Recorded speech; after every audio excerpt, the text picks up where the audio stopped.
Meus irmãos, a lição de hoje é a lição número 5 e tem como título Libertos da Morte. Então, o versículo de introdução encontra-se em 1 Coríntios, capítulo 15, e o versículo 55, que nos diz: Onde está, ó morte, a tua vitória? Onde está, ó morte, o teu aguilhão? E o pensamento central encontra-se no livro de meditações Olhando para o Alto, que nos diz: os escolhidos de Deus até podem cair em seu posto de dever, mas apenas adormecem para descansar até que Jesus o desperte para dividirem com ele o eterno peso da glória. Então aqui mostra que todos os obreiros, todos os filhos, todos os escolhidos de Deus que caem aonde? Na morte, não é na morte, que caem na morte, eles vão descansar de todo o trabalho que tiveram nesta vida. Para quê? Para depois, na ressurreição, receberem o quê? A recompensa, que é a eternidade. Passamos então para domingo. Na lição de domingo temos como título Componentes da Vida. A pergunta A nos diz, ou nos questiona: descreva o processo que levou o Criador a dar a vida ao homem. O que é que está escrito em Gênesis, capítulo 2 e o versículo 7? Quem é que é para nós? A irmã Carla? E o Senhor Deus formou o homem do pó da terra e soprou-lhe nas narinas o fôlego da vida, e o homem tornou-se alma vivente. Amém. Então aqui diz que o processo foi que Deus criou o homem do pó da terra, não é? E soprou-lhe nas narinas, não é? No nariz, o fogo de vida, né? E o homem tornou-se alma vivente. O apóstolo Paulo faz a comparação da alma vivente com ser vivente, porque ele em 1 Coríntios capítulo 15, versículo 45, primeira parte, diz assim: assim também está escrito, Adão, o primeiro homem, tornou-se ser vivente. Em Gênesis diz alma vivente, o apóstolo Paulo diz ser vivente, sendo a mesma coisa. Então vemos aqui os componentes para formar o homem, não é? E aqui este parágrafo nos diz: quando Deus fez o homem à sua imagem, a forma humana era perfeita, mas estava inerente, isto é, sem vida. Então, um Deus pessoal, de existência própria, soprou naquela forma o fogo da vida e o homem se tornou um ser vivo, inteligente. Todas as partes do seu organismo passaram a funcionar. O homem se tornou então alma vivente. Então vemos aqui o processo que Deus fez para que o homem fosse uma alma vivente. É aquele molde que Deus fez, não é, do homem, e deu-lhe vida. Então vemos aqui o processo que o homem foi retirado do pó, feito do pó, nele foi soprado o fogo da vida e ele tornou-se alma vivente ou ser vivente. A próxima pergunta nos diz: assim que o homem morre, como esse processo opera ao contrário? Vamos ver, nós vemos um processo e agora parece que após a morte o processo volta, não é? Como é que podemos compreender isso? Nós podemos acompanhar em Salmos, capítulo 146, versículo 4, que nos responde. A irmã Maria Luísa Paulo é para nós. Mas quando lhes sai o Espírito, eles voltam ao pó. Nesse mesmo dia cessam todos os seus planos. Amém. E Salmos, capítulo 104, versículo 29, o que é que nos diz? Escondes o rosto e ficam perturbados. Se lhe tiras a respiração, morrem e voltam ao pó. Obrigado, irmã Maria Luísa. Então diz aqui que quando o homem, isto é, se Deus retira o fogo de vida que deu ao homem, o homem acaba por morrer. E quando o homem morre, volta ao pó, porque tem que ser enterrado, não é? Sepultado, e com o tempo ele torna-se pó, começa-se a degradar-se. Então vemos aqui o processo invertido, ao contrário, não é? O homem sai do pó, Deus sopra nele o fogo de vida, não é? O seu espírito, e ele torna-se alma vivente. Agora, quando Deus retira o seu espírito, ele morre e volta ao pó. Isso é o que nós aprendemos através destes versículos. Diz aqui o parágrafo: a vida física é algo que cada indivíduo recebe. Não é eterno ou imortal, porque Deus, o doador da vida, a toma de volta. O homem não tem controle sobre ela. Isto mostra que o homem, isto é, que a alma, não é, supostamente, não é imortal. É isso? Não, a alma é mortal. Nós, quando morremos de vez.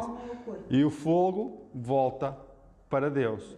Não é aquela visão que o mundo ensina, as histórias de ficção, filmes, novelas, que parece que sai uma criatura igual do corpo e anda por aí a vaguear e até reconciliar-se para ser salvo e ir para o purgatório, para aquelas coisas, para que os homens possam interceder agora em favor dos mortos. Não, tudo pereceu e nós vamos ver realmente o que é a morte e para onde é que isto nos leva. Então passamos para segunda-feira e temos como título o que é a morte. Então é a pergunta, vamos tentar compreender o que é a morte. Pergunta A, qual é a condição do homem na morte? Agora vamos falar o mistério, não é? Porque nós para saber tínhamos que morrer e depois voltarmos aqui para contar, não é? Para contar. Mas vamos buscar o que é que a palavra de Deus nos ensina sobre isso e não o que nós achamos. Então vamos ver o que é que a palavra de Deus fala sobre a morte. Qual é essa condição do homem quando morre? O que é que diz Eclesiastes capítulo 9, versículo 5 e 6? A irmã Amélia pode ler para nós, faz favor. Pois os vivos sabem que morrerão, mas os mortos não sabem nada. Não haverá recompensa para eles e não se tem mais lembrança deles.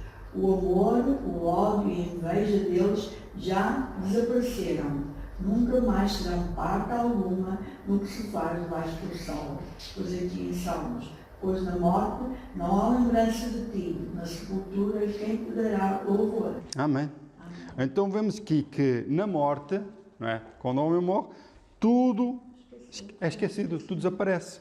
Nós podemos ver aqui, os irmãos estão a ver aqui, os mortos não sabem de nada, não é? E depois diz aqui, segundo os versículos que estão aqui, não haverá recompensa para eles. Mas aqui, o amor, o ódio, a inveja deles já desapareceram, acabou. E diz aqui, nunca mais terão parte alguma do que se faz debaixo do sol. Isso é o que nos diz o versículo. Então, eles não vão para o céu, mas também não vão para o inferno, como muitos ensinam hoje. Está tudo muito explícito aqui. Não há mais lembrança do que é feito deles, todos os pensamentos, todos os projetos deles morreram. Então, isso de ensinar que que os justos quando morrem, recebem a recompensa, vão para o céu, e os ímpios, quando morrem, recebem logo a sentença, vão para o inferno, um lugar onde se está sempre a arder.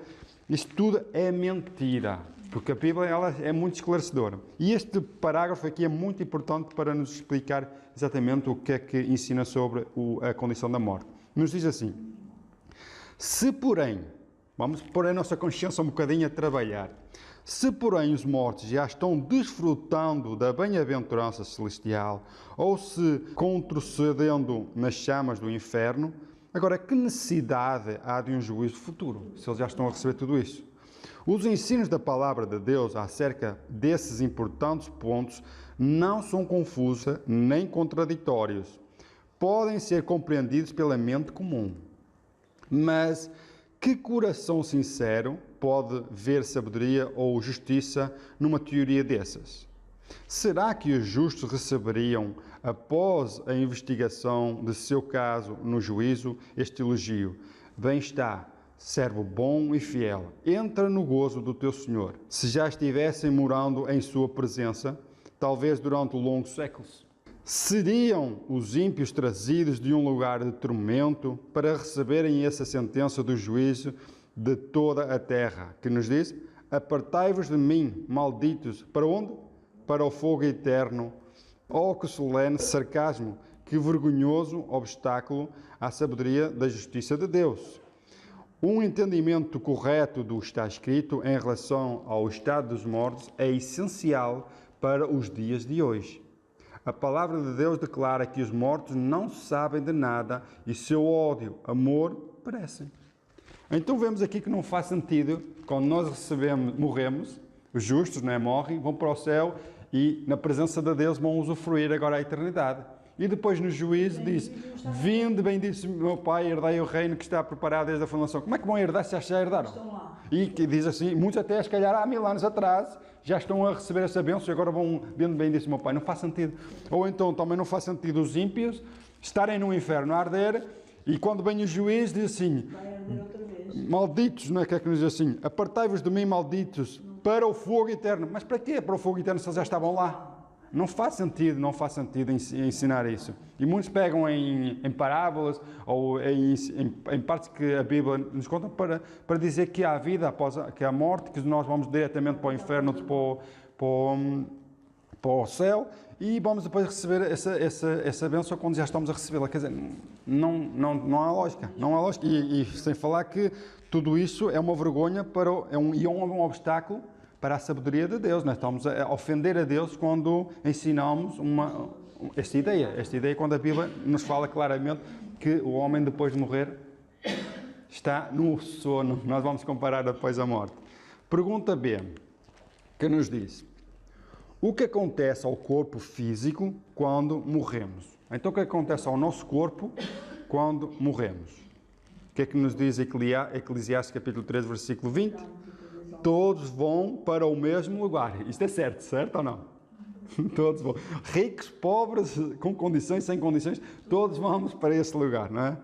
Todos são pó e todos retornarão ao pó. Assim como Deus deu lá na sentença, lá no Éden. Porquanto és pó, ao pó tornarás. Isto está escrito em Gênesis capítulo 3, versículo 19, que nos diz: agora, do suor do teu rosto, isto é Deus a falar ao homem, a Adão, comerás o teu pão até que tornes à terra, pois dela foste tirada, porque és pó, e ao pó tornarás. Isto tirando por parte aquela teoria da evolução, como ensinam, que o homem veio do macaco e veio para aí até que tornasse homem. Aqui diz não, depois tiraste do pó e voltas ao pó. Ponto, deitando essa teoria abaixo. O parágrafo também nos diz: Deus declarou que, como penalidade pelo pecado, de quem? De Adão, o homem deveria voltar ao solo de onde fora tirado. Tu és pó e ao pó retornarás. Isto é a condição física para onde vai o nosso corpo. Próxima pergunta, que é a pergunta C: com o que a morte é comparada? Segundo João capítulo 11, o que é que Jesus faz uma comparação com a morte? E tendo dito isto, acrescentou: nosso amigo Lázaro adormeceu, mas vou despertá-lo do sono. E ele diz isso aos discípulos. Então os discípulos dizem assim, e os discípulos disseram: Senhor, se ele está dormindo, ficará bom. Jesus havia-se referido à morte de Lázaro, mas eles entenderam que Jesus falava do sono, que realmente Lázaro estava a dormir. Então Jesus agora diz claramente: não, Lázaro morreu. Estão a entender? Isto é, eles estão num lado, Lázaro já tinha morrido, né? Agora Jesus disse: Lázaro dorme. E os discípulos dizem: se Lázaro dorme, não é preciso ir ter com ele vai despertar bem, de certeza, né? E eles dizem: vai despertar bem. Então Jesus disse: não, ele morreu mesmo. Então, como é que pode despertar alguém da morte? Então, Jesus faz a tal comparação da morte com o que é que este rapaz está aqui a fazer? Ele morto. Então, a morte é comparada ao dormir. Estão a descansar. E nos diz este parágrafo também muito importante. Para o crente, a morte é de pouca importância. Cristo fala dela como se fosse algo de pouco valor. Nos diz: se alguém guardar a minha palavra, nunca verá a morte. Nunca proverá a morte. Para o cristão, a morte não é mais do que um sono, um momento de silêncio e escuridão. A vida está escondida com Cristo em Deus. E quando Cristo, que é a nossa vida, se manifestar, então também vós vos manifestareis a Ele em glória. Então, para um cristão, para um crente, a morte é simplesmente um sono, um descanso, um repouso, né? Porquê? Porque a nossa vida, ela não terminou ali. A nossa vida voltou para Deus e quando agora Deus se manifestar, Ele vai nos trazer de novo à vida num corpo glorioso, transformado, deste corpo que é corruptível, né, em algo incorruptível, imortal, eterno. E é isso que nós temos, essa esperança. Passamos então agora para terça-feira. A lição de terça-feira: o lugar dos mortos. Pergunta A, primeira parte. Como a permanência na morte é descrita? Como é que ela nos é descrita? O que é que Jó, capítulo 7, versículo 9 a 10, ele nos ensina? Ele diz assim: assim como a nuvem se desfaz e some, aquele que desce à sepultura nunca voltará a subir. Nunca mais voltará à sua casa, nem mesmo o seu lugar o conhecerá mais. Certo? Assim como a nuvem aparece e de repente depois desaparece, não é? É assim. Assim é a nossa condição também, não é? Nós morremos, mas nunca mais voltamos à condição onde estava, não é? Nunca mais voltará à sua casa. Salmos capítulo 146, versículo 4, também nos diz: quando lhe sai o espírito, eles voltam ao pó. Nesse mesmo dia, o quê? Cessam todos os seus planos. Terminou todos os seus planos. Isto é, nós só podemos falar ou viver aquilo, tudo enquanto estamos vivos, porque depois de morte não há solução, não há alternativa, não há maneira de sermos salvos. Em agora, exatamente. Exatamente, em agora em vida que nós devemos tomar essa decisão. Ao considerarmos esses pensamentos, o que eles nos deveriam levar a fazer?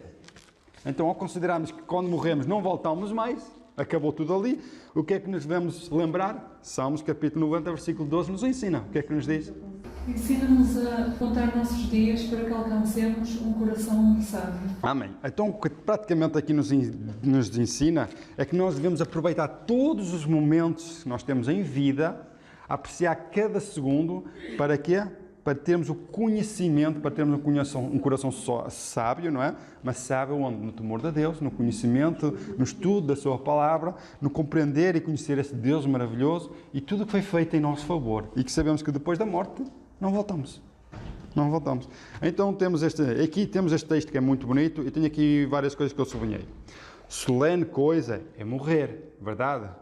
Mas algo muito mais solene é viver. Isto é, todos nós sabemos que vamos morrer, mas o mais importante não é o morrer, é o que vivemos. Porquê? Porque tudo o que vivemos interfere, tem uma consequência para a vida eterna ou para a perdição. Não é? Pelos seus frutos os conhecereis. Isto é, pelo nosso falar, pelo nosso viver, somos julgados ou condenados para a vida ou para a perdição eterna. Nos diz assim: a morte traz dissolução do corpo, mas não opera mudança no caráter. A vinda de Cristo não nos muda o caráter, apenas fixa-o, apenas para sempre, além da possibilidade de qualquer mudança. Então vemos que na volta de Cristo, a morte, ela traz a destruição do corpo, não é? O corpo é destruído, acabou, fica em pó. Mas o caráter, é isso que permanece. E é isso que é fixado com a vinda de Jesus. Quando Jesus vier, aquele caráter que nós trabalhamos agora aqui em vida, não é? Ensina-nos a contar os dias. O caráter que nós estudamos aqui em vida, trabalhamos aqui em vida, ele vai ser fixado pela vinda de Jesus. E diz mais assim: devemos considerar sagrado cada dever, não é? E introduzir Cristo em tudo o que nós fizermos. E para terminar, estas últimas linhas cada momento está carregado de consequências eternas. Devemos estar preparados para prestar serviço a qualquer instante. A oportunidade que agora temos de falar palavras de vida a alguma alma necessitada pode nunca mais se apresentar. Deus pode dizer a alguém: esta noite te pedirão a alma. E por nossa negligência, a mesma pessoa que morreu pode não estar preparada. Estão a entender? E acaba por se perder eternamente por causa de uma negligência nossa que devíamos chamar a atenção. Estão a entender? E irmãos, isto aqui devemos aproveitar e fazer a comparação com Cristo. Introduzir Cristo na nossa vida. E Cristo, quando veio, foi para servir e não para ser servido. Não é? Ele deu a sua vida para salvar, para me salvar, para salvar a todos nós. E nós devemos fazer a mesma coisa, falar palavras de vida, para que possam todos aceitar a Jesus, antes que venham aquela palavra: esta noite te pedirão a alma, não é? Então passamos agora à pergunta B, de terça-feira, que nos faz a pergunta: para onde vão todos os homens quando morrem? Que vai falar sobre Davi, não é? O que é que nos fala sobre Davi? Atos dos Apóstolos nos diz: irmãos, concedei-me dizer-vos com clareza que a patriarca Davi morreu e foi sepultado. E seu túmulo está até hoje entre nós. Porquê? Porque Davi não subiu aos céus, mas ele próprio afirma: o Senhor disse a meu Senhor, isto é, o Pai disse a seu Filho Jesus: assenta-te à minha direita, até que eu ponha os teus inimigos como estrado dos teus pés.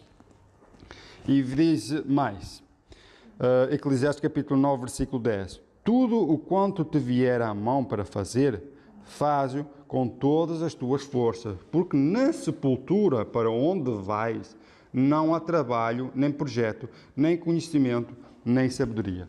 Resumindo e concluindo, todos nós vamos morrer, e quando morremos, que é para onde nós vamos, para a sepultura, não é? Lá não existe nada para fazer, não é? Tudo pereceu, a nossa vida acabou. Portanto, aqui diz tudo quanto nós devemos fazer, fazemos agora, enquanto temos vida, enquanto temos o tempo de graça, porque lá não existe nada. Todo o conhecimento, toda a sabedoria, tudo isto desapareceu. Este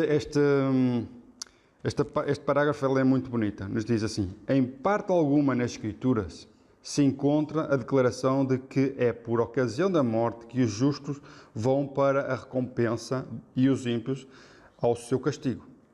Os patriarcas e profetas não fizeram tal afirmativa. Cristo e seus apóstolos não sugeriram nada a esse respeito. A Bíblia claramente ensina que os mortos não vão imediatamente para o céu. Eles são representados como estando a dormir até à ressurreição. No mesmo dia em que se quebra a cadeia de prata e se despedaça o copo de ouro, perecem os pensamentos dos homens. E diz para terminar: os que descem à sepultura estão em silêncio. Não estão mais a par de coisa alguma que se faz debaixo do sol. E bendito descanso para o justo cansado. Não é? Está escrito que preciosa é a morte dos seus servos, dos justos, para Deus. Porquê? Porque Deus tem uma aliança com eles, né? A ressurreição da vida eterna. Por isso é que para os justos a morte é preciosa, porque eles descansaram todas as suas obras e estão a dormir, aguardando a voz: despertai, benditos de meu Pai, não é? Despertai para o reino que está preparado desde a fundação do mundo. Libertação do quê? Da morte. Qual é o aguilhão da morte? Por outras palavras, qual é a recompensa da morte, a consequência da morte, o que nos fere a levar à morte? O que é que nos diz 1 Coríntios capítulo 15, versículo 56? O que é que o apóstolo Paulo diz? Ele responde a esta pergunta: o aguilhão da morte é o pecado. Sabemos que quando pecamos, quando transgredimos a lei, o salário do pecado é a morte. O pecado é a transgressão da lei. Então vemos que a recompensa é a morte. Agora, como é que somos então libertados da morte? Nos diz aqui: tenhamos o Espírito de Cristo. Ele deixou o seu trono real, revestiu sua divindade com a humanidade e veio a esta terra, toda marcada e queimada pela maldição, para encontrar o inimigo do homem e nos libertar da escravidão do pecado e da morte. Então, a maneira de nos libertar da morte é através de Cristo, que deixou todo o céu, revestiu a sua divindade, cobriu a sua divindade com a humanidade, não é? E teve que vir a este mundo sofrer a morte. Teve que sofrer e morrer. Para quê? Para que ele agora, na morte, vença o inimigo e nos resgate. Estão a entender?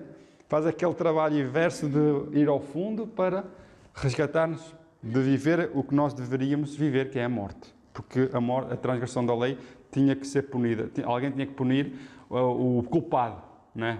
E Jesus colocou-se no nosso lugar para agora sofrer ele, cair na morte e Deus agora o ressuscitar, assim como Jesus nos irá ressuscitar. Então a libertação da morte é através de Jesus. Pergunta B, a primeira parte. Então o que iremos dizer quando virmos o triunfo de Cristo? É o versículo de introdução de hoje, do programa de hoje, que é: onde está, ó morte, a tua vitória? Onde está, ó morte, o teu aguilhão?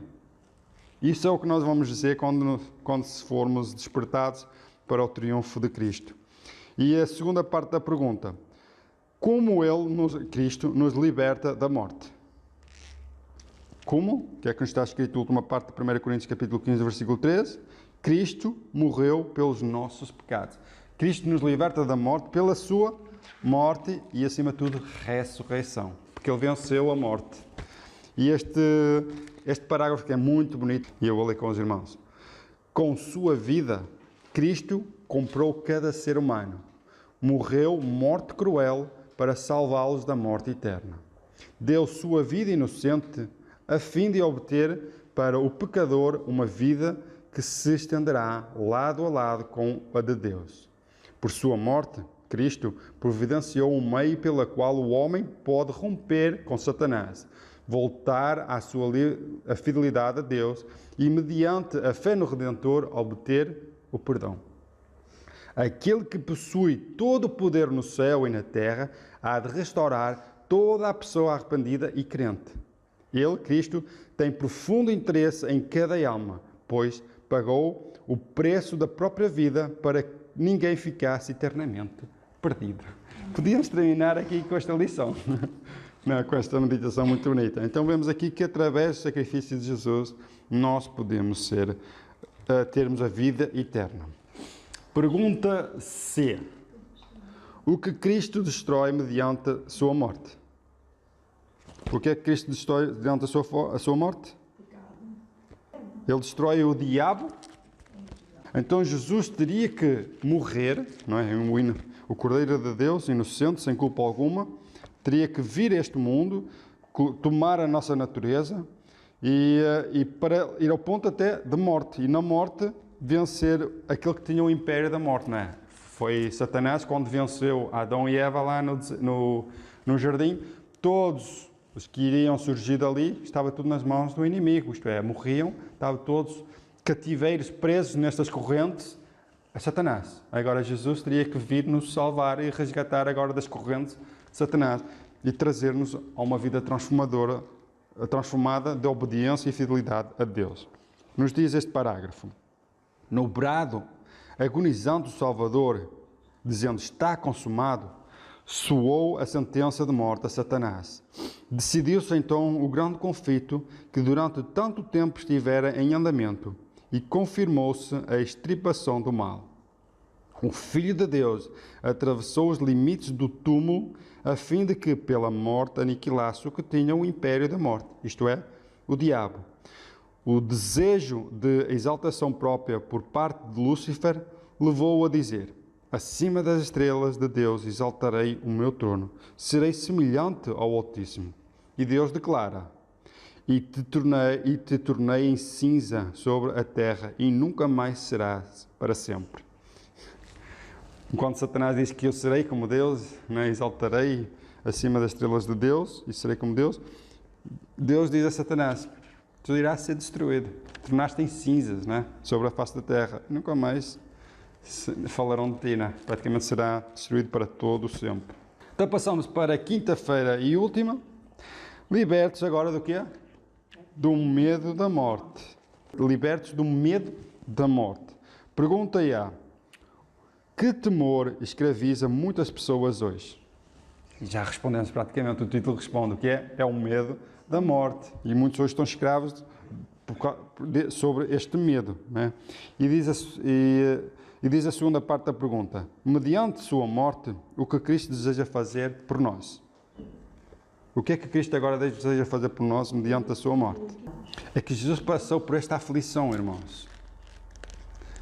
Jesus praticamente, ele não conheceu o pecado, ele não tinha pecado, mas ele teve que viver como se tivesse pecado, né? Ele teve que tomar o pecado não só o meu, mas de todo o mundo, né? Mesmo todos que ainda iam surgir depois da morte de Jesus, ele teve que carregar o pecado de todo mundo e sofrer essa agonia. Irmãos, uma agonia de sabermos que íamos ter que ir agora caminhar em direção à morte e sermos crucificados e ali sofrer aquelas horas e horas de agonia. Jesus não estava preparado para isso. Ele orou, ele chorou, ele gritou nesta oração, ele suplicou a Deus toda a força para suportar tudo isso. E Deus o fortaleceu, porque ele cumpriu. Então isto mostra para nós hoje, quando passamos, indiferente a uma morte de cansaço, que era antigamente as mortes eram cansaço, não era por causa de cancro ou por causa dos problemas.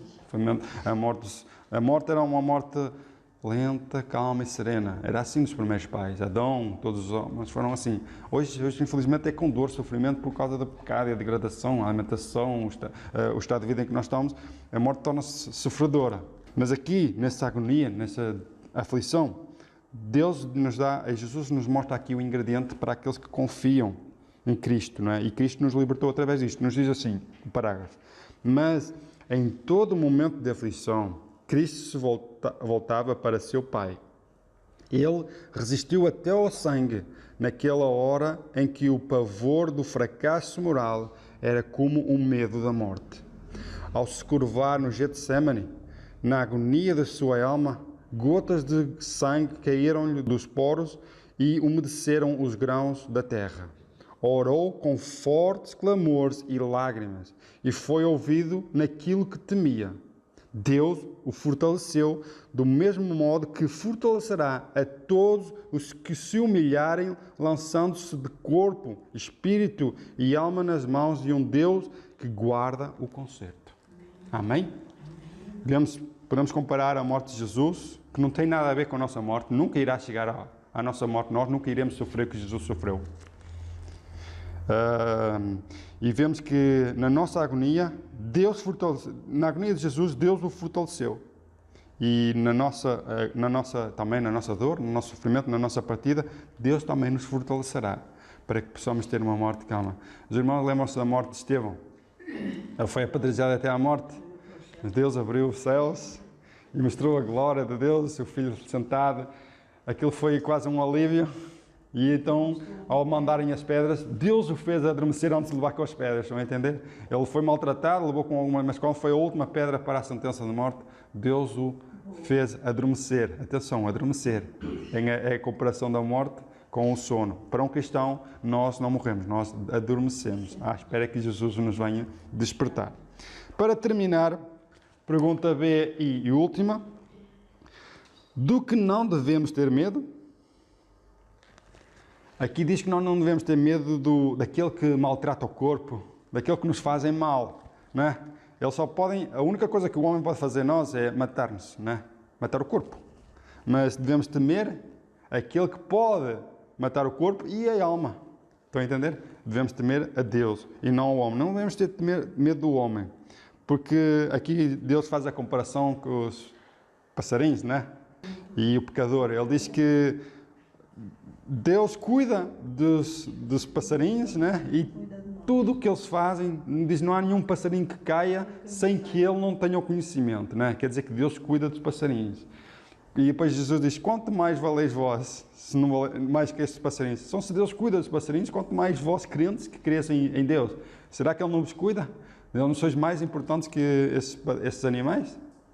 Claro que sim, Ele cuida de nós e Ele sabe tudo a nosso respeito e Ele está pronto para nos ajudar mesmo nas horas difíceis. Nos diz aqui 1 João capítulo 4, versículo 4: Filhinhos, vós sois de Deus e já tendes vencido os falsos profetas, pois aquele que está em vós, que é Cristo, não é? Jesus, em vós, é maior do que aquele que está no mundo. Satanás e todos os instrumentos de Satanás. Então, Jesus, Ele já venceu. Ele nos dá essa força. Nos diz este parágrafo último, para terminar: Deus sempre cuida do seu povo. Cristo ensinou a seus discípulos que toda a atenção divina dedicada a qualquer coisa é proporcional ao grau de importância com que foi classificada por Deus no princípio. Chamou-lhes a atenção para as aves do céu. Nem um pardal, disse ele, cai ao chão sem que o Pai Celestial o veja. E se o pequenino pardal merece o cuidado dele, certamente as pessoas por quem Cristo morreu são preciosas à sua vista. O valor do homem, de acordo com o cálculo divino, é revelado onde? Na cruz do Calvário. Então Jesus diz para nós não temermos e, apesar da morte que todos iremos passar por ela, devemos ter a certeza de que Jesus está sempre ao nosso lado para nos ajudar, mesmo nesta hora difícil de despedirmos deste mundo e aguardarmos a vida eterna na volta de Jesus. Então, para terminar, nós devemos acreditar que a morte é apenas um sonho, um sono, um momento, um silêncio e escuridão, onde nós todos vamos. Então, devemos nos entregar a Deus e aceitar a Deus e estas lições e que possam todos aprender e voltar-se a estudar a Palavra de Deus para conhecer mais sobre esse assunto, para que não seja enganado.